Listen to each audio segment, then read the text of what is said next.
Welcome to the Life After Life podcast, where we explore our soul's physical and non-physical journey. I'm Majona. Let's discuss angels, guides, and loved ones from the other side. Hello, my friends, and welcome back. I'm so excited to talk with you about this topic. I just share with you what is shared with me, whether it's from my angels or guides through sessions with other people's angels or guides, from loved ones that have crossed over. And what I love about this whole thing is I'm walking my journey right along beside you, and I'm so grateful to be able to share with you what I learn. So sometimes, like today, we get to go back and revisit earlier information, but dig a little deeper and fine-tune what we already know. Remember when the goddesses showed up and shared how we are now supposed to be creating our reality or co-creating? And we do that by setting intentions rather than setting goals. And we are to command the universe. And I am first to say that I have a little trouble with commanding the universe. So luckily, they did agree that just setting very strong and firm intentions suffices. So that's kind of my way to work with them without feeling so haughty. And then, wouldn't you know it, the same thing comes up when I'm working with people and having sessions. We as humans often feel that we are not worthy of the greatness that we really want, or that we just aren't enough, or maybe we're just too much. We're not deserving. Where does all that come from? Why do so many of us have those feelings of being insufficient? Well, of course, our subconscious plays into that hugely from our childhood. Even when our parents lovingly reprimand, sometimes the way we take it isn't the way they meant it, and we end up with stuff. And as adults, we climb the corporate ladder, so we have superiors, bosses, people over us, people that know more than us, and they aren't always so kind and nurturing and helping us gain our own knowledge and climb that ladder. So we can start feeling inferior there. And then if you're in the military, well, the ranks are very, very important and very clear. And religion also tells us that there is a hierarchy. Some religions tells us that some people are closer to God and we need to communicate with our God through these people rather than having direct lines of communication ourselves. But is there truly a hierarchy? Take the social standards out, take the corporate world out, take our military out. Is anybody truly any better than anybody else? Let's take a trip back in time. Whether you look at the beginning from the Big Bang or from creation, whatever your perspective is, and I'm going to suggest, does it have to be either or? Can it not be both and, like most of the things in the universe? Well, everything is created from God, or whatever your name is for God, right? There was nothing except this infinite intelligence. And then the infinite intelligence wanted to experience itself and created the other aspects, whether it was through the Big Bang or by creating them intentionally one at a time. However, all of the stuff that created the stars, the planets, all of us, the living things, the living animals, the plants, everything on this planet and every other planet was created by and from the God stuff, whatever word you want to use for that matter. So would you look up at the stars and say, well, that star is more important than the other star, and this planet is certainly more evolved than that planet and therefore is better? Would we put a hierarchy on all of that? Do we put a hierarchy on the plants and the trees and the animal kingdom? Well, of course not. And when we look at it that way, okay, maybe it seems a little bit absurd. All right, I'm going to go out on a little bit of a limb here. Let's now extrapolate that to our soul team, our angels, our guides, our loved ones here and on the other side, and all the extraterrestrials and all the disincarnate beings that are still energy and are still love. I want to take a moment to get really clear about frequency. All right. We do all have different frequencies. Angels have very different frequencies than extraterrestrials and different frequencies from our spirit guides and us. Just like when we're talking about a musical scale here on earth, if you're playing an instrument and you hit one note versus another note, they have different frequencies. Does that mean that one is better than the other? They're just different. We still create them the same way. I'm suggesting for thought that did God create us with different frequencies, but that doesn't make one better than the other? Just different. We're on different paths. We're in different levels of evolution, but we're all evolving and we are all made of God stuff. We can identify in our families, in our jobs, in our professional ranking or military ranking or wherever we are in life as having a hierarchy. But could we agree that that does not define who we are as humans on a daily basis? That would be awesome. Okay, I kind of need to lay that groundwork so that we are agreeing that we all have the ability to love and we've come from love. We are all facing our own challenges and our own successes, and we're walking our paths. Would it make sense that the Creator would deem some of us worthy of co-creating our realities and saying to others, oh no, you're just not there yet. Sorry, kid, maybe next time? I don't think so. And that's certainly not the message that I get from the goddesses. We are here as powerful co-creators. That's what we're supposed to do. If you have trouble buying into that, that's fine. I'm not trying to convince anybody, but I am offering you the opportunity to maybe try it out. And what I've learned is to try it out with something that you're not really attached to, because being neutral is really, really important in this process. Well, so one day I was co-creating the next greatness that I want in my life. And I'm just relaxed. Okay, here's the little process, right? Do a little very quick white light clearing. You want to raise your vibration, clear ground, get high energy. Creating is a high energy task.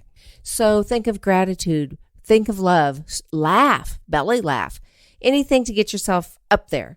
All right, so that's where I was, feeling into this. Yes, this is how I want to feel.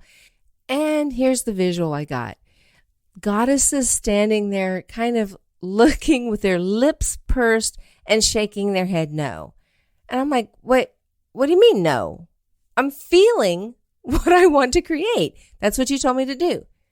No. So what they were sharing with me is you're not clear. You need to spend time getting clear about what you want. Choose your words carefully and wisely. Well, I thought, okay, I know this. And here's an example. If I want to create a new job, I'm going to think about what do I want my new job to feel like? And I would be careful and not say, oh, I want a stress-free job. Because if I say that, the emphasis is still on stress. I don't want to create more stress.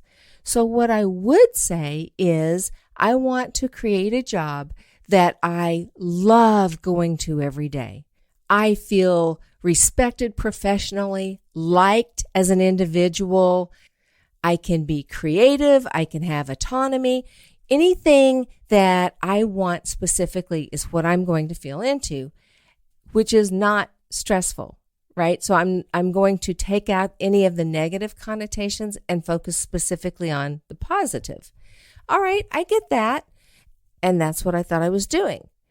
So why are you shaking your head no? And what they told me is spend more time, get more precise with your words. Okay, wait, what? And I said, why do I need to be so particular about my words? Because the reality is you don't have ears. You're not hearing my words. You're hearing my intention. You're feeling my intention. And for crying out loud, you know my heart. So why do I have to be ultra careful with my words and get really tedious with this when isn't it all about the feeling anyway? And what's in my heart? Well, This always happens. If you want to win an argument, don't take one on with your soul team. They're going to win every time. What they said is you're right. It's not for us. It's for you. Because every single word has its own vibration. Let's check it out. Think happy. Say the word happy. And how does that feel in your core? All right, now think bliss.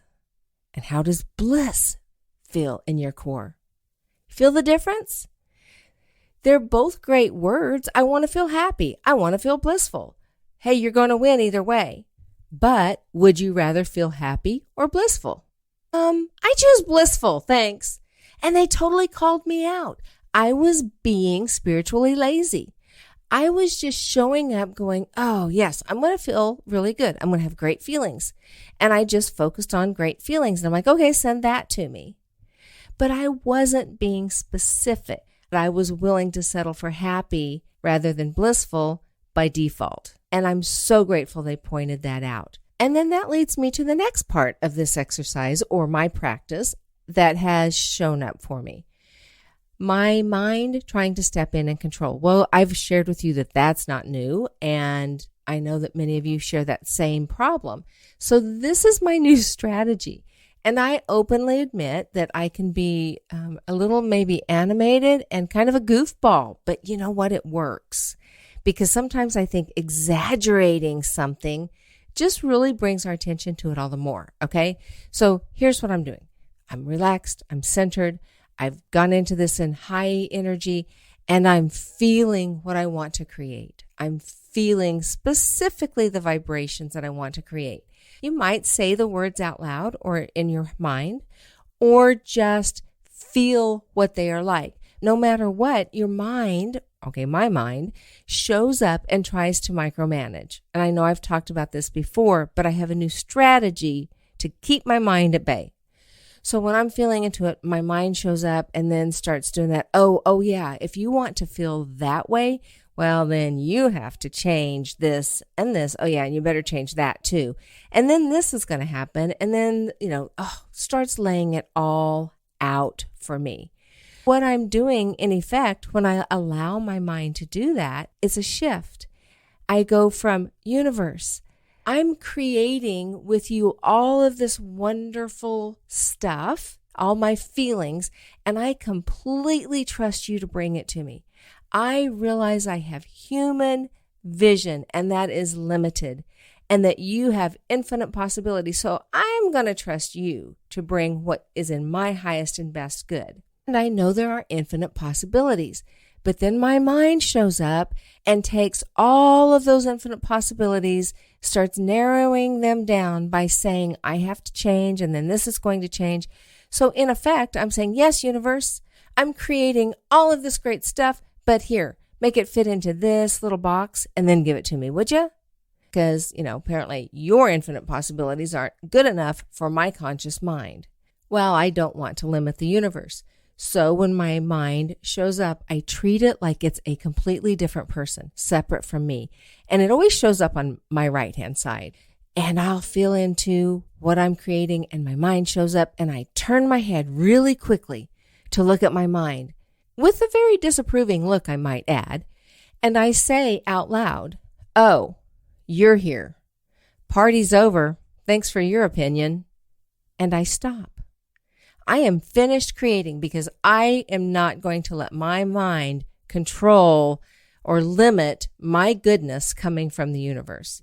And I just stop, go on about whatever I'm going to do. And then later it'll cross my mind again to feel into it. And by the way, the more times every day that you can take a few minutes and feel into your creation, the faster it comes to you. So when it comes to my mind again, I'll do the process all over, right down to when my mind shows up, I stop, look at it. Oh, you're here. Thanks for your opinion. Party's over, and I'm done. And I will say, when I started this process, y'all, seriously, I might have only been able to go sometimes 5 seconds before my mind showed up. But what I have found is, as I'm pushing it aside, I'm also retraining it to stay out of my way. You don't get to control this. And now the time between my creating and my mind showing up is expanding and expanding.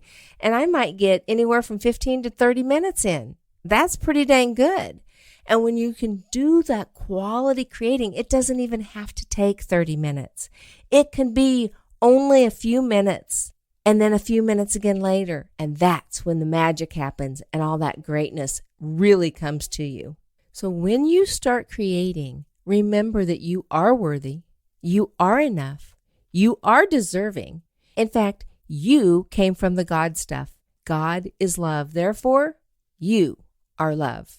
And you are creating from that space of love as well. And there is no private highest and best good. You're creating for your highest and best as well as everybody you encounter. So get clear about your words, feel into those, and just let the goodness flow. I am amazed at how fast this stuff works. Thank you for listening to this podcast. I appreciate you so much. If you have not yet joined our Facebook group, we would love to have you in there. It's an amazing group of people. I will say that there are 2 questions that I ask that you answer because that just proves to me that you're legit, you're not a robot, and then I'm happy to let you in. And then also, if you're interested in a 1 hour, a 1.5 hour, or a 2-hour session, I love meeting y'all. We meet on Zoom and the session is recorded so you can go back and review it at any time. You can reach me via email at majona@lifeafterliferadio.com. And I look forward to seeing you again very, very soon. Namaste.